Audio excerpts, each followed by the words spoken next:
Welcome back in. We certainly know a lot of you are hurting financially right now because of this pandemic. In fact, a recent poll now from Bankrate.com shows 21% of Americans do not have any money saved up just in case of an emergency. That can be difficult to do it sometimes. 35% of Americans who do have money saved have less emergency savings now, though, than they did before the pandemic. Not shocking to hear that. So is it possible to get back on track? Certified financial education instructor Dr. JeFreda R joins us now with a few tips. Good to see you this morning.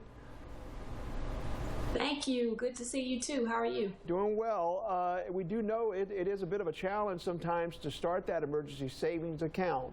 But where do we start now? First of all, if we just never have done that, where do we start? How do we pull that off with our budget?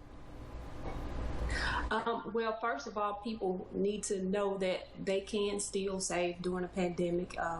I know a lot of people get really anxious and fearful when things like this happen, but I just want people to remain calm and just start thinking and putting things in order. So there are some things that people can do to start saving right now, and some of those things are you can use coupons as much as possible when you're purchasing food, and basically stop spending money on things that are not considered to be essential right now.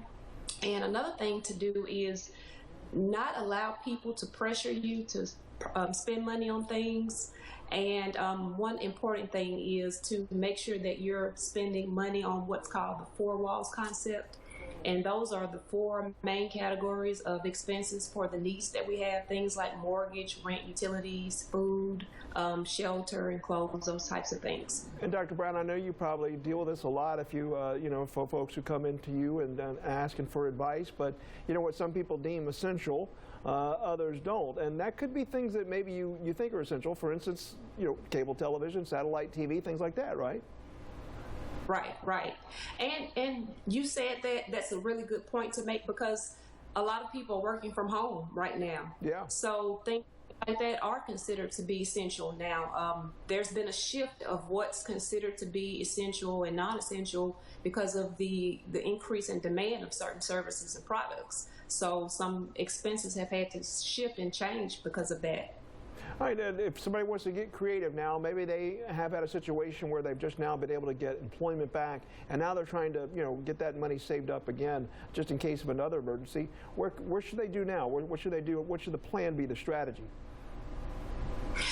I always recommend to start working on a written financial goal. It doesn't have to be anything fancy. Just, you can take a sheet of paper and write down some financial goals. You can use a spreadsheet, Word document, and just start writing some things down. And I also advise, I know a lot of people don't like the B word, but to a budget. And it can be a simple budget. It doesn't have to be anything fancy again.